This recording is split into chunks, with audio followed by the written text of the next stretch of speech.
사랑하는 성도님들과 함께 나눌 말씀은 전도서 4장 1절에서 12절까지의 말씀입니다. 핵심적으로 살펴볼 말씀은 1절과 7절에서 12절까지의 말씀입니다. 내가 다시 해 아래에서 행하는 모든 학대를 살펴보았도다. 보라, 학대받는 자들의 눈물이로다. 그들에게 위로자가 없도다. 그들을 학대하는 자들의 손에는 권세가 있으나 그들에게는 위로자가 없도다. 내가 또 다시 해 아래에서 헛된 것을 보았도다. 어떤 사람은 아들도 없고 형제도 없이 홀로 있으나 그의 모든 수고에는 끝이 없도다. 또 비록 그의 눈은 부요를 족하게 여기지 아니하면서 이르기를 내가 누구를 위하여는 이같이 수고하고 나를 위하여는 행복을 누리지 못하게 하는가 하여도 이것도 헛되어 불행한 노고로다. 두 사람이 한 사람보다 나음은 그들이 수고함으로 좋은 상을 얻을 것임이라. 혹시 그들이 넘어지면 하나가 그 동물을 붙들어 일으키려니와 홀로 있어 넘어지고 붙들어 일으키는 자가 없는 자에게는 화가 있으리라. 또 두 사람이 함께 누우면 따뜻하거니와 한 사람이면 어찌 따뜻하랴. 한 사람이면 패하겠거니와 두 사람이면 맞설 수 있나니 세 겹줄은 쉽게 끊어지지 아니하느니라. 오늘 말씀을 통해서 우리가 생각해 봐야 할 주제는 우리가 어떻게 만족한 삶을 살 수 있는가입니다. 우리가 살면서 헛되고 무익한 삶이 아니라 어떻게 의미가 있고 만족한 삶을 살 수 있을까요? 솔로몬의 교훈을 통해서 중요한 교훈을 얻기 바랍니다. 우리가 어떻게 만족한 삶을 살 수 있겠습니까? 우리가 혼자일 때가 아니라 믿음의 동역자들과 함께 연합할 때 의미 있고 만족한 삶을 살 수 있습니다. 우리가 혼자일 때 고통스럽고 헛된 삶을 살게 됩니다. 혼자일 때 학대를 당해도 위로자가 없을 것입니다. 1절의 말씀에 보면 내가 다시 해 아래에서 행하는 모든 학대를 살펴보았도다. 보라, 학대받는 자들의 눈물이로다. 그들에게 위로자가 없도다. 그들을 학대하는 자들의 손에는 권세가 있으나 그들에게는 위로자가 없도다. 솔로몬이 해 아래에서 행하는 모든 학대를 살펴보았다고 합니다. 모든 학대를 깊이 관찰하고 숙고하였다는 말입니다.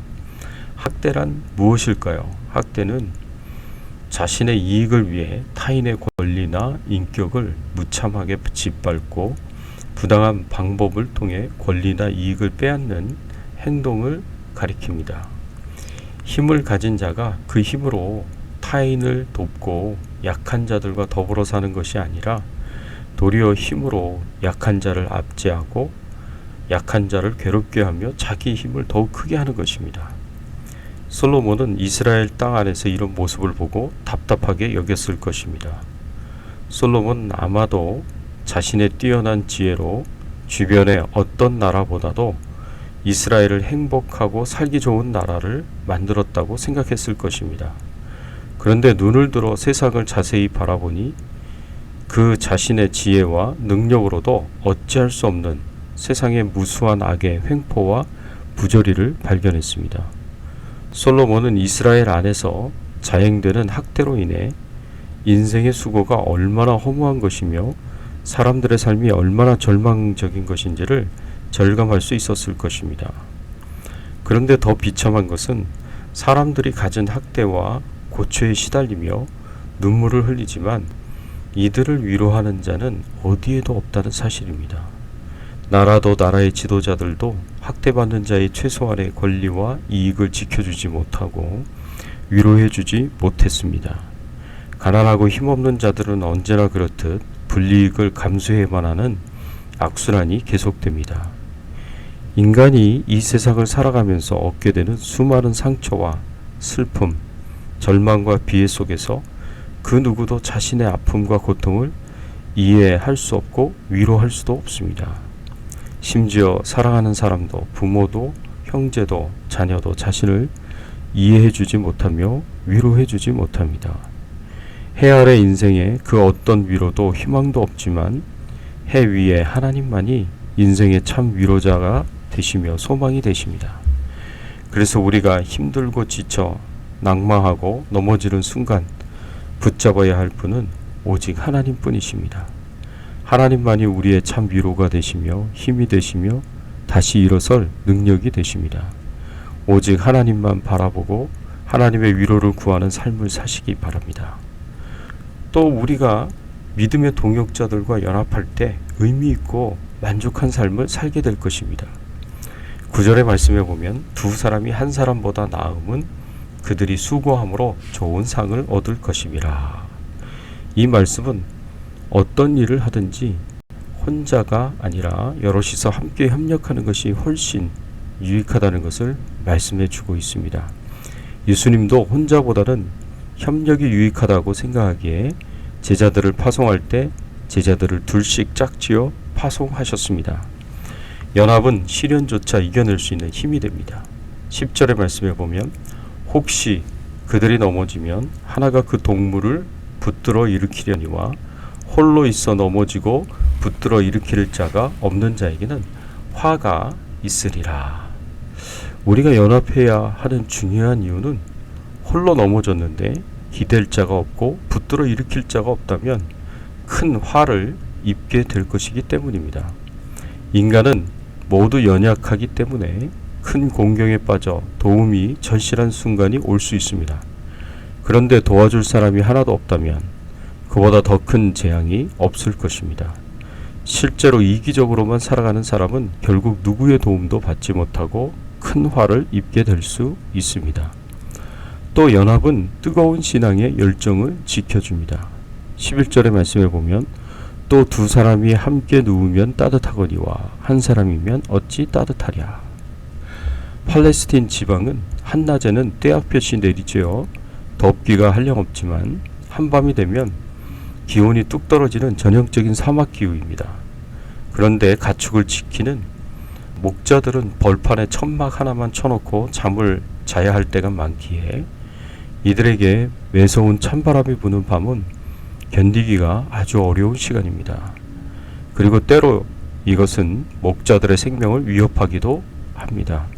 사막의 매서운 바람 속에서 그 열기가 닿아 죽는 것처럼 우리의 신앙 역시 홀로 있어서 열정과 열심이 식어버린다면 우리 역시 영적으로 죽어가게 될 것입니다.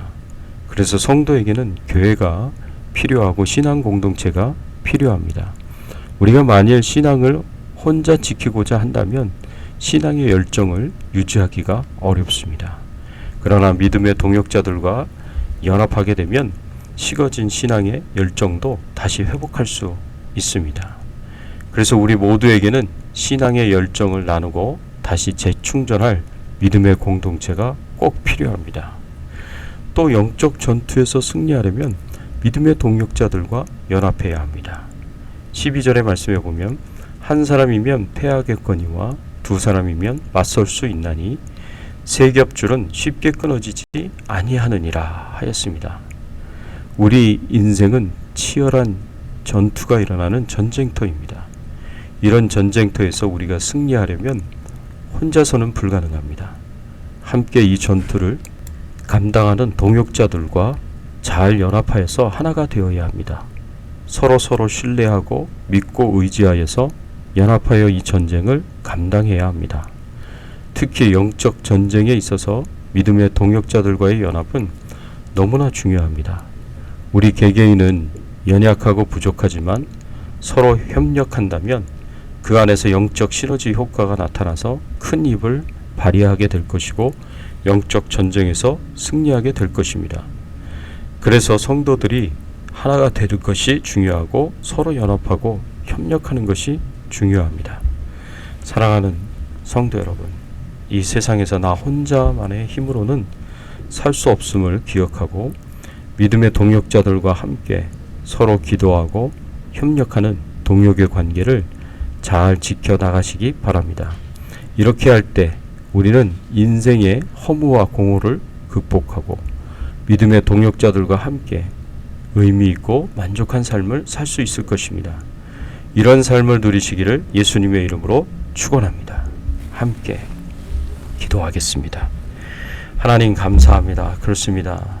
우리가 이 세상에 혼자일 때는 참 고통스럽고 헛된 삶을 살 수 있지만 믿음의 동역자들과 함께 연합할 때 의미 있고 만족한 삶을 살 수 있다는 것을 알게 하여 주시고 깨닫게 하여 주시니 감사를 드립니다. 믿음의 동역자들과 함께 협력하여서 기도하고 또 함께 하나님의 나라를 위하여 봉사하고 사명 감당할 수 있는 저희들 되게 하여 주시옵소서. 오늘 하루도 주님과 동행하는 하루가 되기를 소원하옵고 예수 그리스도 이름으로 간절히 기도드리옵나이다. 아멘.